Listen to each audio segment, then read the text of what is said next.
Whitby, England, today a seaside town, but the spiritual heritage of this town dates all the way back to the 7th century.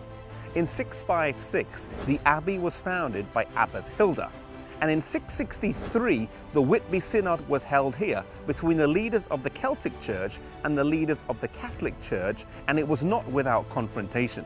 This synod set the dates for Easter that are kept by the church today, and it also led to the establishment of the Roman religion elsewhere in England. At that time, in this part of England, the Celtic Church was the dominant faith, due to the missionary work of Aidan, who had been sent over from Iona.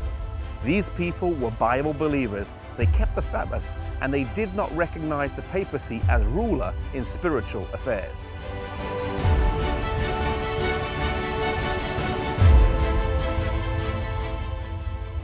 Coleman was the successor of Finan.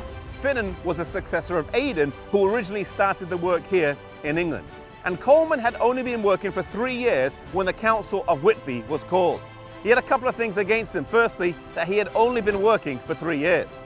Secondly, that his opponent, Wilfrid, was well drilled in the papal arguments. And thirdly, that the Queen of the King was Catholic. The principal question of the debate was, when would the date of Easter lie? Now, Wilfrid had spent 4 years before this in Rome, where he was well studied, and he wanted to come back here to Northumbria, determined to bring the Celtic Church into subjugation. He wanted an open debate. And King Osby agreed for an open forum. So on one side you had Coleman, the Scottish clerks, and Abbess Hilda, and on the other side you had the king, the prince, the queen, and Wilfrid, and so the debate began. Coleman skillfully answered the questions in regards to Easter, but Wilfrid brought the debate around to the issue of Peter's authority and eventually succeeded in convincing the king of his arguments. The king and the people decided to conform to the pretended superiority of the papal Easter and thus align the church in England with the papacy, a shift from its original roots. Coleman soon left for the island of Iona, and following this 4 dark centuries followed in England. Soon after, the Danish Vikings swept through England, bringing with them a flood of paganism. The Celtic Church would remain strong in Scotland, in Wales, and in Ireland, but even in England, followers of truth would persist over the centuries.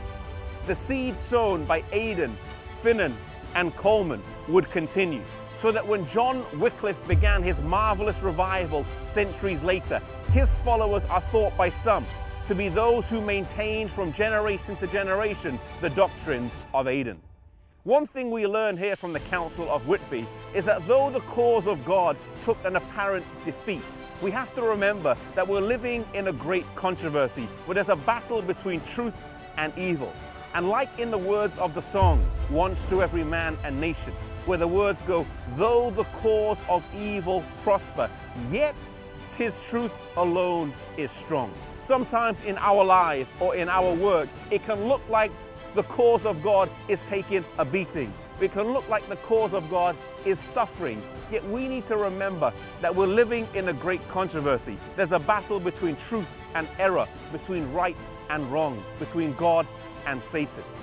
If we abide in Christ, if we align ourselves with God, we can know that we will always end up on the winning side, though on the way there will sometimes be apparent defeats.